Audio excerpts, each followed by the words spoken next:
Hello, Professor. My presentation is measures taken by China and Japan and their impact in the context of the epidemic.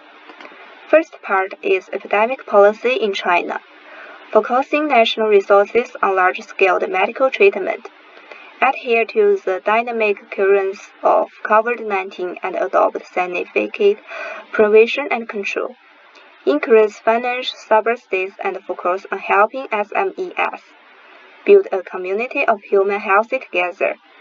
And in Japan, domestic moderation to prevent and control the spread of the epidemic. Strict quarantine in section at ports to prevent important cases. Government assistance business experience financial hardship. Stringent international cooperation to jointly fight in the epidemic. Next part is anti-epidemic characteristics. In China, integrated epidemic prevention and control and medical treatment, established a unified and efficient command system, and built a tight prevention and control system with universal participation, multi-channel monitoring of early variants of COVID-19. And it is different in Japan. In Japan, the role of public health institutions in health advice and consultation guidance is fully utilized.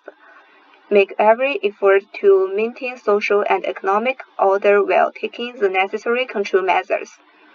Raise the standard of hospitalization and granting the medical resources needed to admit and treat serious ill patients. This part is the impact of the epidemic.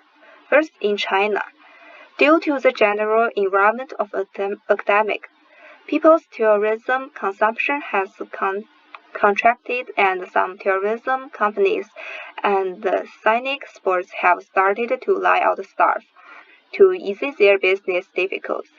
In manufacturing industry, record low manufacturing PMI in 2020. The manufacturing sector is facing problems such as labor shortage, weak demand, and shrink trade. And in the employment rate, the extended period of stay in employment has depended in the incentive to take up employment. The return of migrant workers to the city has been hampered, with a greater impact on short-term employment. The graduation scenario for high school graduates has been hampered. In the foreign trade, the whole process of international trade has been significantly restricted. National academic control has also increased trade barriers. And finally, increases input costs for logistic and transport enterprises. The impact of epidemic in Japan. In the tourism industry, the number of foreign tourists to Japan has dropped sharply due to the COVID-19, and the business situation of the tourism and accommodation industry has also deteriorated sharply. In manufacturing industry, under the declaration of emergency, a large number of factors causes their economic activities, which had a significant negative impact on the business situation of the manufacturing industry. In the export, raising raw material and transport costs reduced the profits, and the epidemic affected export trade with a drop in exports. Imports fell as demand for aircraft engines and crude oil shrank during the epidemic, and internal prices fell on international markets. Among other factors, dollar inflation also affects Japanese imports.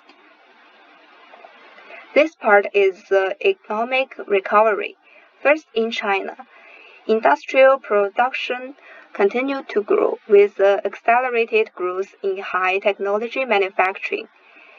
And in service, The service industry continued to recover, and the modern service industry is growing better. Import and export of goods expanded. Trade structure continued to be optimized. In the consumer goods, consumer prices rose moderately and consumer confidence gradually recovered.